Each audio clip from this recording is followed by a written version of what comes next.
From Forex Traders Daily, this is your daily analysis with Ross Mullins, live from Richmond, Virginia. Hello everyone, this is today's video analysis for February 3rd, 2016. In a moment, we'll be taking a look at the USDCHF, the US dollar, versus the Swiss franc for today's trade analysis. But first, to recap a couple of the suggestions over the past few days. First off, here on the NZD-USD, the New Zealand dollar versus the US dollar, we were looking to sell earlier this week into the green shaded area, the top of this little black box in the range and period of congestion that you see here on the chart. Green shaded area was between 65.30, 65.65. Yesterday we were in the sell from the 65.30 level. Profit all the way back down here to the blue shaded area into the 64.70s. We took measures to close some of the profit. We took measures to move our stop to break even or better to protect profit if the market turned around and went back up. Well, that's exactly what happened. Market turned around, went back up, challenged the green shaded area again, took us out of the remaining position of the trade into profit, but took us out of the remaining position of the trade and now has broken that green shaded area and moving higher now. I definitely think we're moving into a new area that becomes a potential opportunity for trading. Once again, we zoom it out to the weekly time frame again. We've been studying in the trade room this long-term red trend line again. Very interesting there. You zoom it in a couple of times here on the weekly. You see the break underneath the black trend line, the rise and rally back towards that. Back to the daily time frame, zoom it back out. Fibonacci from the high to low puts the 50% right at 66.14. Yellow shaded area has historical support, and of course the downward facing red trend line, the rising black trend line, all of that coming into play here.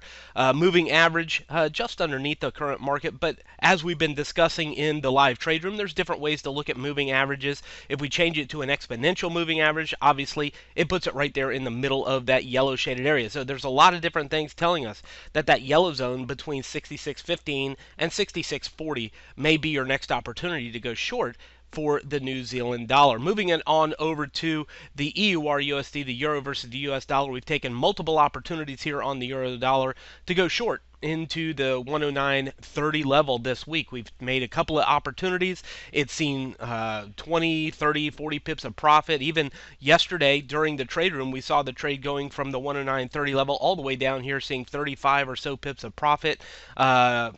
Opportunity to close some profit there into the yellow shaded area, came back up. I got into it again yesterday evening. It came down. I saw more than 20 pips of profit on the next fall here. It took me to break even. Now I'm out of it again. Actually, I've jumped back into it. Another third opportunity into this. Again, we got some news coming up about 20 minutes from now. US ADP non-farm.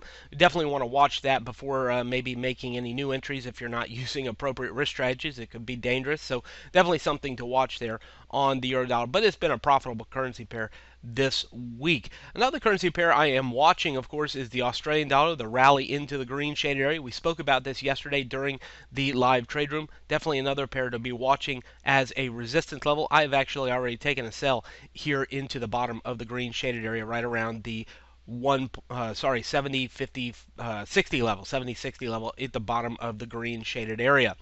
U.S. franc, let's talk about this one a little bit more for the day today. We can see the rising channel. We've talked about that quite a bit over the past several days in the live trade room and here in the morning analysis video. Forex Black Book trend bar is green, giving us a bullish expectation.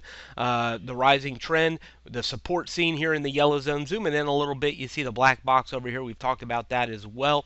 Support into that area between 101.25 and 101.45 has been seen back in the past. We saw it last week. We traded it here multiple times last week, taking buys and making profit on the way back up to the orange zone.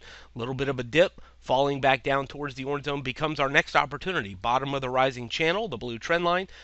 We see Fibonacci from multiple trend ranges sitting there into the yellow shaded area. All of that implying that this becomes our next area to look for a buy for the U.S. franc. So that's what we're going to be looking for, buying into the 124 to 145 level. I have a buy order set up at 101.40, 101.40, just in the bottom or just into the top of that yellow shaded area. The risk, of course, is pretty clear. The risk is that it breaks underneath it and goes lower. So if it breaks that yellow shaded area, likely going down to the green zone, probably don't want to stay in it that long. Of course, first targets on the way back up would be first into the orange shaded area. Then above that, we're looking for the blue shaded area up here. Of course, it may not dip all the way to the yellow zone, and we might miss the opportunity if it doesn't make it all the way down there. But I think that's where we're going to look for it. 101.40 is your next opportunity. Let's actually take another Fibonacci retracement measurement from the lowest low that you see down here at the bottom of the page up to the current resistance high. And isn't that interesting? The 0.236 fib sitting right at the top of our yellow shaded area. So, and the 382, by the way, of that same range sitting at the green zone. So clearly the yellow zone is our opportunity for the day today in the direction of the trend. The dip to support, the yellow zone becomes an opportunity. Multiple fibs, historical support and congestion lined up in there become an opportunity for us today to go ahead and take another buy here. Maybe see if we can get some more profit on the way back up to the orange or maybe the blue shaded area. The risk of this is that it breaks there underneath the yellow zone. If you are looking to get into this right around the 101.40 level, I don't think you need too big of a stop loss. 35 to 40 pips is a pretty decent stop loss, fairly minimal, just under the yellow zone. You just don't want it to break underneath there. Probably 35 to 40 pips is a good stop loss. You look to target back to the orange shaded area, which is about 70 pips of profit, or up to the blue zone, which is 160 pips of profit. Definitely an opportunity for you today on the U.S. franc. From Forex Traders Daily, this has been your daily analysis with Ross Mullins. If you would like to get Ross's analysis on all the currency pairs he's watching and all the trades he takes today, join him in his live trade room by clicking on the link below. Please leave any comments you have about today's video in the comments section below.